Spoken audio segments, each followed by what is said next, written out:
خو ما د دغه خبیثانو حقیقت راښکاره کړو نو زه غیبت کومه غیرت په ځان کې پیدا کړه په داسې مولا پسې پاسه په ده پسې لاړو لځي او په هغه پسې برکت لځي او په ده پسې بچو لځي او زه یم نرشه په داسې سړي باندې رد وکړه کابل اوس یو خبیث شیعه رافظي لږ یو تقریر یې کو ما اورېدو وی الله والعیاذ بالله دا زه د هغه خبر را نقل کوم وی الله ویرید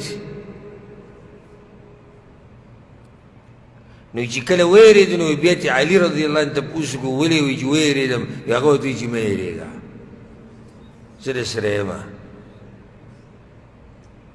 دا اوس دوی د علي رضی شان بیانوي که نه بیا وایي تاسو علي نه منئ موږ چې څومره علي رضی منو والله که څوک یې دومره مني خو دومره هم نه منو چې الله ته رسول نه د الله نه یې غوره کو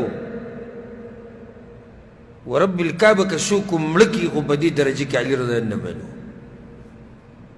بلکې په دې کې هم نه منو چې د پیغمبر نه یې غوره کو هغه وایي په اصل کې پیغمبري علي ته میلاوېدو والا وه خو جبریل خطا شو نو پیغمبر پسې ورغی دا دې روافظو خبیثانو د متعې نه چې کوم پیدا دي د زناور د اولاد دا د دوی عقیدې دي الله پاک ته د دې هر قسمه خبرونه دا صوفیان لکه هغه یو لګیا وي ښځې خپل بچی راوړو په عبدالقادر جیلاني پسې لوی ځوان چې ورته وایي د صوفیانو د قبر پرست او دا روزانه چې نوي کرامتونه او کشفونه راښکاره کړي وی ماشوم یې راوړو لوی ځوان ته واچوي چې لوی ځوان دا واله اوس را ژوندی کوي هغه وایي دا زه دې په څه جاښه کې واچوم وی که هر څه کې خو دی به را ژوندی کې وی لږ ساعت بعد چې ګوري یو هلک روغ رمټ راپاسېد خو په هغه ورځ چې څومره خلک مړه و هغه ټول را ژوندي شو څنګه وی هغه لوی ځوان ورغی په ملک الموت پسې او هغه د ساګانې راغستې وي بره خېجولې الله طرف ته نو ویده راونیو چې دا یو ساعت یې راکړه دا هلکه نو یو ساعت خو یې د هغه نه نه شو راغستی وی هغه ټول یې ترې راواغستی وی بیا بره لاړ په الله پسې وی الله ورته وایي چې ته خو ما سره لېږلی وي او ته خو خالي رالې وایي چې یا الله داسې یو ستا بنده راغی او ساګانې رانه ټولې واغستې وی الله ورته وایي چې دغه داسې بنده دی چې زما پې مې اوس نه راشي بیا بعض وی تاسو چې په منبرونو باندې ناسې غیبتونه کوئ دا بس په ما رد وکړي زه یم نرشه په داسې سړي باندې رد وکړه غیرت په ځان کې پیدا کړه په داسې مولا پسې پاسه ورته ووایه دغه شان مخامخ ورته ولې زموږ د الله بېعزتي کې ته ولې د پیغمبرانو بېعزتي کې ته ولې امامان د پیغمبر نه اوچتې ته ولې د اولیاء الله رسې الله ته یو داسې نر زوی نه راپاسې چې دوی ته په تقریر کې ووایي چې ته ولې دا کار کې او چې موږ خبرې وکړو بعض وایي توبه استغفرالله په منبر یې غیبت وکړو هغه لګیا دی په الله پورې خاندي هېڅ خبره نه ده وی الله وایي والعیاذ بالله چې زما په عبدالقادر جیلاني اوس نه راشي هېڅ خبره نه ده خو که ما د دغه خبیثانو حقیقت راښکاره کړو نو زه غیبت کومه د دې قسمه ډکو وسلونه او د دې قسمه خبرونه بعض وی الله راغی او پټکۍ راته وتړو او زه یې په شا وټپولمه او بس سوی او بس سوی الله د دې ټولو خبرونه پاک دی موږ خدا وایو زموږ خدا اعلان دی سبحانه وتعالى عما يقولون علوا كبيرا الله پاک دی اوچت دی د هغه خبرونه چې دا مشرکان او دا غلطو عقیدو والا پسې وایي ډېر اوچت دی الله د دې خبرونه الله پاک دی د دې خبرونه د زموږ اعلان دی څنګه چې قرآن کې دي الله پاک دی د هر څه نه مخلوق ټول الله ته محتاج دی که پیغمبر صلی الله علیه وسلم دی که علی رضی الله عنه دی که حسن او حسین دی، که معاویه دی، او که بل صحابي دی رضی الله عنهم، او که لوی ځوان دی او که کشر ځوان دی، که عبدالقادر جیلانی دی او که پیر بابا دی، که داتا گنج بخش دی او که بابا فرید دی، او که چشتی دی او که قادری دی، او که فلان دی او که علان دی، یو هم د الله د باچائی نه بهر نه دی. هر یو الله ته غریب دی، هر یو الله ته فقیر دی، هر یو الله ته محتاج دی، بلکې دوی د الله د حکم نه علاوه د سترګې یو پیر رپولی هم نشي، دومره دا غریبانان دي. او دی راځي د ملک الموت نه دې ساګانې اخلي، بل راځي وی الله ته وایي چې مه یېرېږه، بلکې یو شیعه تقریر کوو ما ته اورېدلی ما وی الله د هغه وخته پورې یو فیصله نشي کولی چې څو پورې د حسین رضی الله عنه او د علي سره مشوره نه وي کړې، د حسن رضی الله عنه سره او حسین سره او علي سره. وی الله ووایي دوی ته چې زما داسې اراده ده تاسو څه وایئ؟ وایي که دوی ورته وایي چې ویې که نو بیا یې وکړي، که دوی ورته وایي چې مې کوو نو بیا یې ونه کوي. دا کوم ځای عقیده ده، کوم ځای دین دی؟ بیا وایي تاسو علي رضی الله عنه تاسو نه منئ، داسې خو دله والله که ومنئ. موږ علي رضی الله عنه منو، محبت ورسره کوو، زمونږ مال د هغه نه قربان، زمونږ بچي د هغه نه قربان، خو په دې درجه کې منو چې د الله یو نیک بنده و، په صحابو کې یو مشهور صحابي و، د پیغمبر صلی الله علیه وسلم د تره زوی و، د پیغمبر صلی الله علیه وسلم زوم و، د پیغمبر صلی الله علیه وسلم ورسره محبت و، د هغه سره محبت ایمان دی، د هغه سره دشمني منافقت دی، د هغه سره بغض منافقت دی. داسې یې منو، داسې یې منو چې الله علي رضی الله عنه ته محتاج دی او الله حسن او حسین ته محتاج دی، والعیاذ بالله. نو الله پاک ترې دې خبرونه، الله خو داسې پاک ذات دی. ملائکو ته څه ویلي سوره بقره کې څه دي؟ ونحن نسبح بحمدک. یا الله موږ ستا پاکي بیانو که نه؟ ملائک الله پیژني که نه؟ نو ځکه ورته څه ووایي؟ یا الله موږ ستا پاکي بیانو. داسې ذات دی، داسې پاک ذات دی رب العالمین. هغه سبوح او پاک ذات دی چې کله یو شی غوره کي که نه او یو کار کوي نو خبر هم د دقه الله نافظېږي، اختیار هم د دقه الله دی. دا پکې نشته چې د پیغمبر نه تپوس کوي او د علي رضی الله نه تپوس کوي او د حسین نه تپوس کوي. نه نه، خبره ټوله د الله ده، اختیار ټول د چا دی؟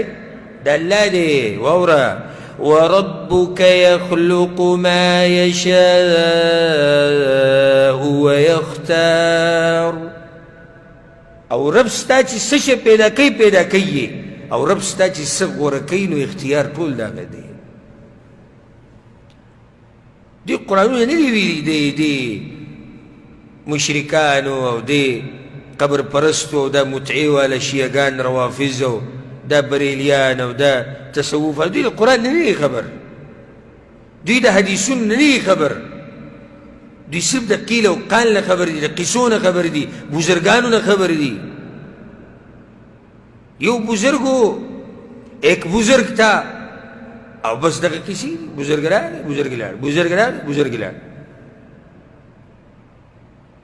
د قبر او د دربار او د درګاه کسی دي دوی. او الحمدلله ثم الحمدلله ډیره د خوشحالۍ خبره ده. څوک لګیا دی د خپلو پیرانو صفتونه کوي، څوک لګیا دی د خپلو باطلو معبودانو صفت کوي، څوک د بزرګانو عظمت بیانوي په منبرونو باندې، څوک د بزرګانو قصې بیانوي په منبرونو باندې. او یو موږ یو الحمدلله زموږ د منبر نه به همیشه د الله پاکوالی بیانېږي، زمونږ په منبر باندې همیشه د پیغمبر صلی الله علیه وسلم شان بیانېږي، زمونږ په منبر باندې همیشه د صحابه کرامو عظمت بیانېږي، زمونږ په منبرونو باندې همیشه د پیغمبر د تابعدارۍ خبرې کېږي، زمونږ په منبرونو باندې همیشه د بدعت خلاف خبرې کېږي، زمونږ په منبرونو باندې همیشه د غلطو منهجونو خلاف خبرې کېږي. داسې منبرونه دي الحمدلله زمونږ. چرته د دې مشرکانو بیان به وانوري چې دغه لګېدلی دا پوسټر بیان دی جي ښه د بیان عنوان سره د الله شان. نه نه، نشتی دا بیانونه، دا قصې نشتی، بس شان د پلانی بابا او د پلانی پیرو هلته به پیر ولیدو، هلته پلانې پیر و، هغه ځای کې پلانې پیر و، او دلته بزرګ و، هلته بزرګ راغی، روح واپس راله دنیا ته، او روح ماته دا ووي او هغه ته یې دا ووي او ده ته یې دا ووي او دغه قصې کوه. دا خو د دوی حال دی که نه. خو د موحدینو الله سوي ومن الناس من يتخذ من دون الله اندادا. په خلکو کې بعض خلک داسې دي چې د الله سره شریکان جوړ کړي دي، د الله سره شریکان جوړ کړي دي. یحبونهم کحب الله. او د دې خپلو معبودانو سره چې د الله سره شریک کړي دي داسې محبت کوي لکه څنګه محبت چې د چا سره کوي؟ د الله سره کوي. خو واوره موحدین څوک دي؟ او بحمد الله ثم الحمد لله، او د الله چې څومره حمد او ثنا ووایو کمه ده، او ټول عمر چې الله ته د تندې په خاورو کې کیږي او پکې خاورې شي بیا هم کمه ده. موږ هم دقه موحدینو کې یو. الله سوي دا خو د مشرکانو حال دی، څوک په چا پورې نښتي او څوک په چا پورې، څوک د چا سره محبت کوي او څوک د چا سره. خو موږ او موحدین والذين آمنوا أشد حبا لله. او کم چې ټیټ موحدین دي که نه، ټنګېدلي موحدین او پاکې عقیدې والا، الله وایي هغوی د دوی چې د خپلو معبودانو سره څومره محبت کوي، الله وایي د دې نه زیات محبت د موحدین زما سره کوي. د دوی به څه محبت یې مړه. بل د دوی څومره باباګان دي محبت یې تقسیم شوی دی، د دوی څومره پیران دي محبت یې تقسیم شوی دی. زموږ خو یو الله دی، ټول محبت هم هغه طرف ته تللی. دوی خو د بچو ورکولو والا جدا دی، صحت ورکولو والا جدا دی، برکتونو اچولو والا جدا دی، لاړو توکلو والا جدا دی. په ده پسې لاړو لځي او په هغه پسې برکت لځي او په ده پسې بچو لځي او په ده پسې پلاني ده. نو محبت تقسیم شو که نه، لږ ده سره لږ ده سره لږ ده سره. او زمونږ ټول محبت د چا سره دی؟ هغه د الله سره دی. د دوی داتا گنج بخش په لاهور کې پروت دی، زمونږ داتا په عرش د پاسه دی. د دوی غوث اعظم هغه عبدالقادر جیلانی دی، په عراق کې پروت دی. زمونږ غوث اعظم څوک دی؟ هغه الله دی. دوی را مدد شه پیر بابا ته وایي هغه د خاورو د ډیري لاندې په بونیر کې پروت دی. موږ را مدد شه هغه ذات ته وایو الله لا اله الا هو الحي القيوم. همیشه ژوندی ذات دی، خوب پې نه راځي. موږ هغه ته را مدد شه وایو. دوی هغه د خاورو د ډیري لاندې پروت دی، هغه ته را مدد شه وایي. فرق په موږ او په دوی کې. دوی همیشه بیا اهل بدعو لراشه خپل امامان به ذکر کوي او خپل مشران او خپل بزرګان، او زمونږ په حدیثونو کې په درسونو کې به انشاءالله د الله په توفیق سره همیشه تاسو دقه اورئ. صلی الله علیه وسلم صلی الله علیه وسلم. همیشه موږ د پیغمبر اواز هم کړی چې راشئ د پیغمبر پسې، راشئ د لار راونیسئ د الله بندګان. نه چاته دا وایو چې زما لار راونیسه، نه چاته دا وایو چې یاره ما سره بیعت وکړه، نه زمونږ پلانی مشر، نه تنظیم او پارټي او زنده‌باد او مرده‌باد او دا زما جنډه ده، دا د هغه جنډه ده، او ما له ووټ راکړه او ما پلاني ځای کې کامیاب کړه. هېڅ شی در نه غواړو، خو دقه در نه غواړو چې بندګي یک یوازې د الله کوه، په طریقه د رسول الله صلی الله علیه وسلم یې کوه.